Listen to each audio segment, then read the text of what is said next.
Okay guys, good morning po sa inyong lahat at ngayon po ay magtatanim tayo ng panibago nating kamoting baging.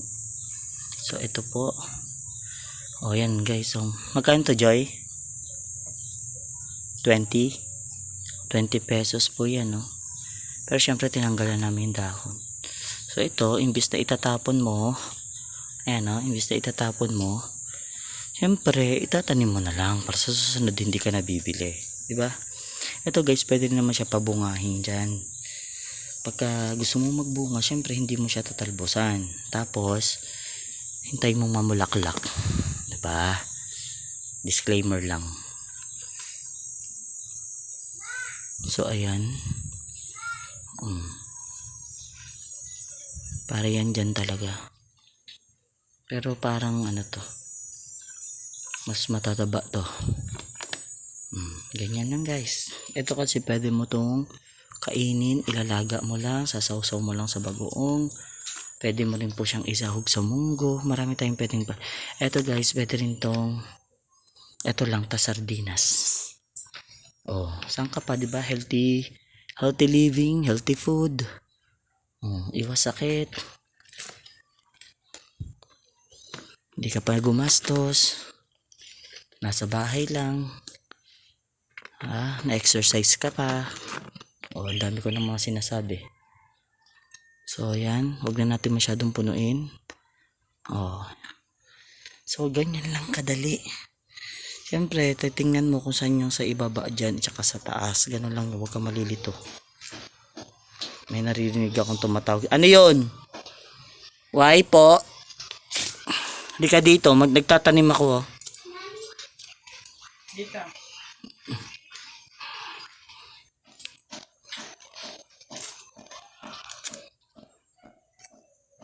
Ganyan lang po yan, napakadali. Wala nang paligoy-ligoy pa. Kaya nga easy tips. Tapos isang linggo lang makaka-harvest ka na.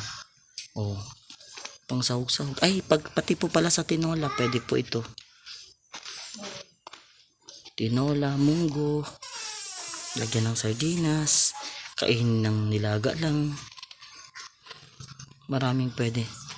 Kung gusto nyo naman, hintayin nyo magbunga. Ayan. Jad ba?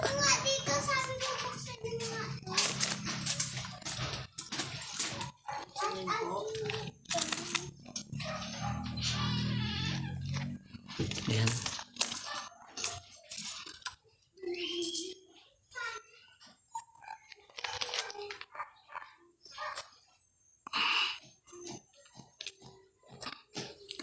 Guys, kung gagayahin nyo mga pala ito guys, lagyan nyo ng butas yung sako. Okay? Para hindi malulunod yung yung gulay.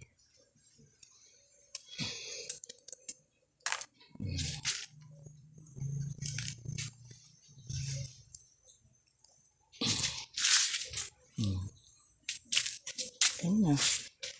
Diligan na natin.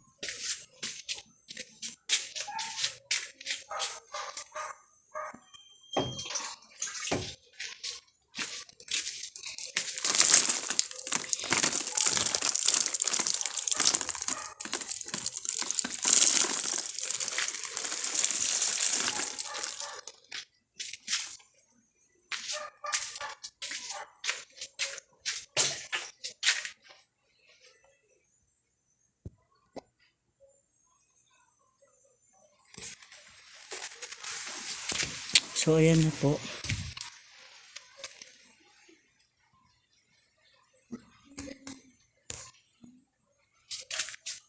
Ito wala pang laman.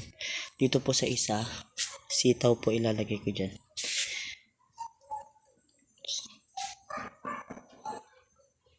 So guys, thank you po.